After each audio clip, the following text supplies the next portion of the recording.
श्री भक्तमाल के चरित्र अत्यंत रोचक तथा भगवत भक्ति से भरे हुए हैं। उसमें वर्णित तथा प्रियदास जी द्वारा विवेचित एक भक्त करमेती बाई का पावन चरित्र दृष्टांत के रूप में यहाँ प्रस्तुत है। पंडित परशुराम जी जयपुर के अंतर्गत खंडेला के सिखावत सरदार के राजपुरोहित थे। इनकी पुत्री करमेती का मन बचपन से ही भगवान में लग गया था। वह बालिका निरंतर श्री कृष्ण का ध्यान तथा नाम जप किया करती थी। कभी वह हाँ नाथ कहकर कंदरन करती, कभी कीर्तन करते हुए नाचने लगती और कभी हंसते हंसते लौटपोट हो जाती। नन्ही सी बच्ची के भगवत प्रेम को देखकर घर के लोग प्रसन्न हुआ करते थे। करमेती की इच्छा विवाह करने की नहीं थी, परंतु लज्जावश वह कुछ कह नहीं सकी। पिता ने उसका विवाह कर दिया, लेकिन जब ससुराल वाले उसे लेने आए तब वह व्याकुल हो उठी। जो शरीर श्याम सुंदर का हो चुका उसे दूसरे के अधिकार में कैसे दिया जा सकता है। उसने अपने प्रभु से प्रार्थना प्रारंभ की और जो कातर होकर उन श्री वृंदावन चंद्र को पुकारता है उसे मार्ग अवश्य मिल जाता है। करमेती को भी एक उपाय सूझ गया। आधी रात को जबकि सब लोग सो रहे थे, वह अकेली बालिका चुपचाप घर से निकल पड़ी और वृंदावन के लिए चल पड़ी। सवेरे घर में करमेती के ना मिलने पर हलचल मच गई। परशुराम पंडित जानते थे कि उनकी पुत्री कितनी पवित्र है, किंतु लोग लाज के भय से अपने यजमान राजा के पास गए। राजा ने अपने पुरोहित की सहायता के लिए चारों ओर घुड़सवार भेजे कि वह करमेती को ढूंढ लावें। करमेती दौड़ी चली जा रही थी। रात्रि भर में वह कितनी दूर निकल आई सो उसे पता ही नहीं। सवेरा होने पर भी वह भागी ही जा रही थी कि उसने घोड़े की टाप का शब्द सुना। उसे डर लगा कि घुड़सवार उसे ही पकड़ने आ रहे हैं। आसपास ना कोई वृक्ष था और ना कोई दूसरा छिपने का स्थान, किंतु एक ऊँट मरा पड़ा था और रात्रि में श्रृंगालों ने उसके पेट का भाग खा लिया था। करमेती की दृष्टि ऊँट के पेट में बनी कंदरा पर गई। इस समय वह सांसारिक विषयों की भयंकर दुर्गंध से भाग रही थी।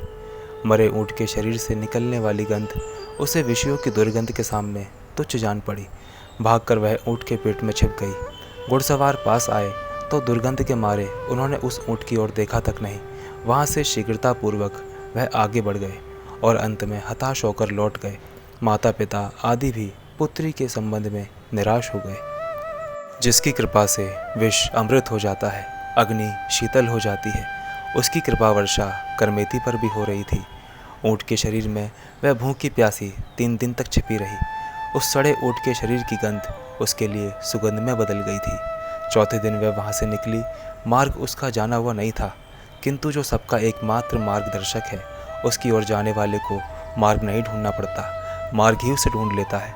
करमेती को साथ मिल गया और वह वृंदावन पहुंच गई। वहां पहुंचकर मानो वह आनंद के समुद्र में मग्न हो गई। जब परशुराम पंडित को अपनी पुत्री का कहीं पता न लगा तब वह वृंदावन आए, लेकिन भला वृंदावन में करमेती को जानता पहचानता कौन था कि पता लगता। एक दिन वृक्ष पर चढ़कर परशुराम पंडित इधर उधर देख रहे थे। ब्रह्मकुंड पर उन्हें एक वैराग्नी दिखाई पड़ी। वहां जाने पर उन्होंने देखा कि साधु वेश में करमेती ध्यान मग्न बैठी है। पुत्री की दीनहीन भारी दशा देखकर पिता को शोक तो हुआ, परंतु उसके भगवत प्रेम को देखकर वह अपने को धन्य मानने लगे। कई घंटे बैठे रहने पर भी जब करमेती का ध्यान भंग नहीं हुआ तब पिता ने उसे हिला डुलाकर जगाया।